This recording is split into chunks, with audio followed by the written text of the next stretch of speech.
है दोस्तों, तो आज हम बात करने वाले हैं उस जनरेशन के चैप्टर नंबर 4 के बारे में। तो हम लास्ट चैप्टर के स्टार्ट में मिस्टर ग्वेंचुल कहते हैं, हेलो चुंगिल। हेलो, अजीब बात है, ये जवाब क्यों नहीं दे रहा है। इससे पहले पाक से वो कुछ जवाब देता, इसके सामने से आ रही होती है पूरी की पूरी सैमसंग गैंग, जिसे देखकर पाक से थोड़ा हैरान लग रहा होता है। और इस सैमसंग गैंग का जो लीडर होता है वो कहता है, पाक से हो, क्यों ना बात करते करते एक मीटिंग हो जाए। और फिर सीन शिफ्ट होता है और हम देखते हैं एक बिल्डिंग को, जहाँ पर होता है एक गेम सेंटर। और यहाँ पर आए होते हैं चुंगिल और मिन्ही। चुंगिल उस गेम सेंटर को देखते हुए कहता है, क्या बिल्डिंग के बेसमेंट में गेम सेंटर भी होते हैं। मिन्ही कहती है, हाँ होते हैं, और ये गेम सेंटर मिन्यू की मॉम चलाती हैं। अच्छा, तुम्हारा मतलब उस मोटे से है जिससे मेरी पहले फाइट हुई थी। हाँ, और ये हमारा हाइडआउट भी है। वैसे ये थोड़ा पुराना है, लेकिन हम सभी ने मिलकर इसको बनाया है। अच्छा, जरा तुम अपने नीचे देखो, ये हमारी निशानी है। चुंगिल निशानी को देखते हुए कहता है, अच्छा है। और साथ ही साथ अपने मन में कहता है, जब मैंने ये बिल्डिंग शुरुआत में देखी थी तब मुझे ऐसा लगा था जैसे ये बिल्डिंग ठगों की बिल्डिंग होगी, लेकिन वो कहते हैं ना, जो जैसा दिखता है वो वैसा होता नहीं। तो खैर चुंगिल सारी बातें सोच ही रहा होता है, तभी उसके पास खड़ी मिन्ही किसी आंटी को देखते हुए कहती है, हे आंटी, आपकी तबीयत कैसी है। आंटी जूस की बोतल लाते हुए कहती है, मैं ठीक हूँ। और ये कौन है, क्या ये तुम्हारा दोस्त है। और चुंगिल ये देख के हैरान हो जाता है, वो मोटा और उसकी मोम एक ही जैसी लग रही होती है, मतलब चेहरे से और बॉडी से। और मिन्ही कहती है, हाँ ये मेरा और सिलू का दोस्त है। और आंटी कहती है, अच्छा, वैसे आज बाकी सब नहीं आए। और मिन्ही फोन लगाते हुए कहती है, अरे वो भी तो गए क्यों नहीं, मुझे चुंगिल और उनकी दोस्ती करानी है। तो खैर कॉल लग जाता है और मिन्ही कॉल पर कहती है, हे तुम सबके सब अभी कहाँ पर हो। और वो होते हैं सबके सब सेवन गैंग के पास। फास्ट वाले ग्वेंचुल धीरे से कॉल उठा के कहते हैं, पहले ये बताओ तुम कहाँ पर हो। और कहते मुझे नहीं पता, हम सबके सब अभी सेवन की मीटिंग में है। मिन्ही चिल्लाते हुए कहती है, क्या, मुझे समझ नहीं आ रहा है, आखिर सेवन वाले हमारे साथ बिजनेस क्यों करना चाहते हैं। फास्ट वाला ग्वेंचुल कहता है, ये बात तो मुझे भी नहीं पता। और तभी मोटा कहता है, मिन्ही से कहो वो वही रहे। इसलिए फास्ट वाला ग्वेंचुल मिन्ही से कहता है, अच्छा तुम अभी फोन काटो। क्या, उसने फोन काट दिया, ये ग्वेंचुल मेरे हाथ से मरेगा। मिन्ही चुंगिल से कहती है, यार लगता है मुझे जल्दी जाना होगा, तुम यहीं पर रहो, मैं जल्दी वापस आती हूँ, और हाँ कहीं जाना मत।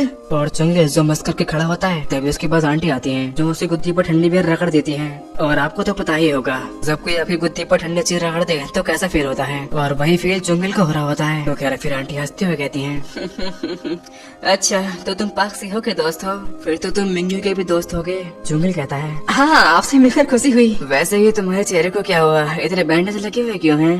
अरे ये है, ऐसे ही है। लेकिन वो अपने मन में कहता है, ये इसलिए है क्योंकि आपके बेटे ने ही मेरी ऐसी हालत करी है। तो खैर आंटी उसे बियर की बोतल देती है पीने के लिए। चुंगिल बियर की बोतल खोलते हुए कहता है, thank you so much aunty. और वो अपने मन में कहता है, अच्छा तो ये मेरे मार खाने का फल है। और आंटी अब भी बोल रही होती है, जब तुम आ रहे थे तब मैंने सुन लिया था, क्या तुम बच्चों ने आपस में फाइट करी। चुंगिल कहता है, अरे नहीं, ऐसी चीजें तो होती रहती है। आंटी अपनी मशीनों को साफ करते हुए कहती है, वो बच्चे दिल के बहुत अच्छे हैं, बस वो दिखाते हैं वो ताकतवर हैं, लेकिन वो अंदर से इतने नरम हैं। और मिन्ही तुम्हें यहाँ लेकर आई है, इसका मतलब वो तुम्हें अच्छा इंसान समझती है। और ये जगह उनके लिए बहुत प्यारी है, क्योंकि इस जगह से उनकी कई सारी यादें जुड़ी हुई हैं। मेरे पति के जाने के बाद मुझे इस गेम सेंटर को चलाने में दिक्कतों का सामना करना पड़ा, और तब इन बच्चों ने मेरी बहुत मदद करी, यहाँ तक कि मेरी तो सेहत भी ठीक नहीं रहती, इसलिए मुझे अस्पताल भी जाना पड़ता है। और उस वक्त ये बच्चे मेरी बहुत मदद करते हैं। और चुंगिल ये सारी बातें बैठे बैठे सुन रहा होता है और अपने मन में कहता है, अच्छा तो असल में वो ऐसे हैं, शायद वो हरामजादे हैं, सच में अच्छे हैं। खैर जैसे भी हो, अब कम से कम मुझे पता है वो कैसे हैं। और अब भी आंटी बोल रही होती है, मेरा बेटा मिंग्यू मेरी सेहत का ख्याल रखता है और एक अच्छा बेटा बनना चाहता है, इसलिए वो और उसके दोस्त मेरी हमेशा मदद करते हैं। तो खैर चुंगिल बियर पीते पीते मन में कहता है, क्या उन्होंने कहा अच्छा बेटा। और फिर आंटी उसको कॉइंस देती हैं गेम खेलने के लिए, और ये कॉइंस काफी सस्ते होते हैं। तो खैर चुंगिल टेकन जैसा गेम खेल रहा होता है, जो शायद आपने भी खेला होगा। और वो उस गेम की मजे लेते हुए कहता है, वाह मजा आ गया भाई, ये साले इतने पुराने गेम है, ये मैं अपनी आंख बंद करके जीत सकता हूँ। अरे नहीं, शायद मैं प्रो प्लेयर हूँ। लेकिन इसके बगल में एक और लोंडा बैठा होता है, जो इस गेम सेंटर की बुराई करते हुए कहता है, अबे हट साला, के टट्टे गेम है, अबे ये तुम्हारी मशीन इतनी बेकार क्यों है बे? ओए साली बुढ़िया, यहाँ पे आ।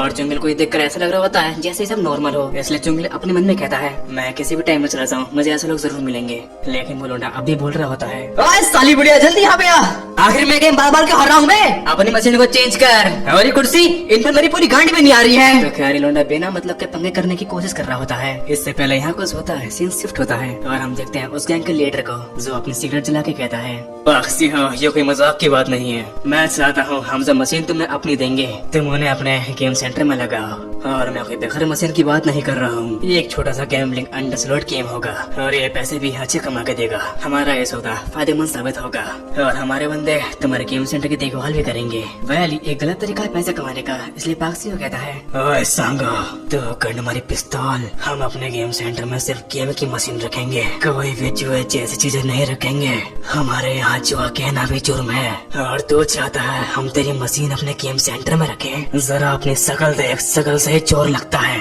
तो बाक्सी ने मना कर दिया होता है, इसलिए सांगो कहता है, अरे यार बाक्सी हो, तेरे को पता है तू एक नंबर का टक्कर है, तूने मेरे बंदों के सामने मेरी बेइज्जती कर दी, क्या तू नहीं समझा? तेरा गेम सेंटर बहुत हो गया, जा बचा ले अपने गेम सेंटर को। और हम देखते हैं सांगो के बंदों ने गेम सेंटर में तोड़फोड़ करना स्टार्ट कर दिया होता है और वो सभी लोग भागते भागते जा रहे होते हैं। रास्ते में उन्हें मिनी मिलती है जिसे वो सारी बात बताते हैं, लेकिन मिनी को वो सारे पल याद आ रहे होते हैं कि कैसे उसकी मोम और वो इतनी गरीबी में रहे हैं। उसकी मोम हर बार अपने आप को कोसती थी क्योंकि मिंगू के डैड के मरने के बाद उनकी बहुत बुरी हालत हो गई थी। उन्होंने जैसे जैसे एक फूड स्टॉल खोला, लेकिन खाने की क्वालिटी अच्छी नहीं थी, जिसकी वजह से कस्टमर उन्हें गाली बकते थे, लेकिन मिंगू हर बार माफी मांगता था। और यही चीज देख के उसके दोस्तों ने गेम सेंटर बनाना स्टार्ट किया ताकि वो अपने दोस्त मिंगू की मदद कर सके और यहीं से वो निशानी बनी। और मिंगू बस भागते भागते यही सोच रहा होता है, मेरा गेम सेंटर बस ठीक हो। लेकिन जैसे ही वो सभी लोग वहाँ पहुँचते हैं, वो लोग देखते हैं चुंगिल ने पहले इनका मारते मारते सुअर बना दिया होता है और वो एक हल्के सी स्माइल के साथ कहता है, देखो ऐसा नहीं है, मैं तुम लोगों की मदद नहीं करना चाहता था, लेकिन यहाँ की बियर और मुझे यहाँ काफी मजा आया, इसीलिए मैंने किया। और नीचे बड़ा छपरी कहता है, साले हरामजादे कैसा मजा। इतने में ही वो उसके मुक्का मारने वाला होता है, लेकिन चुंगिल वही वाला मुक्का मारता है जो बाक्सी ने मारा था और इस एक मुक्के से छपरी का भूत बन जाता है और सभी लोग ये देख के काफी शौक हो जाते हैं। और चुंगिल जाते हुए कहता है, अच्छा लगता है मुझे अब चलना चाहिए। और वो चलते मन में कहता है, ये लगता है मैं काफी कूल लग रहा हूँ। अरे नहीं, चुंगिल का नाम ही कूल है। चुंगिल ये सारी बातें सोच ही रहा होता है, तभी बाक्सी उसके कंधे पर हाथ रख के कहता है, ओए सच बता तू कहाँ से आया है, क्या तू भी फ्यूचर से आया? चैप्टर यही खत्म होता है और अब मैं मिलता हूँ नेक्स्ट चैप्टर में, तब तक के लिए goodbye and take care.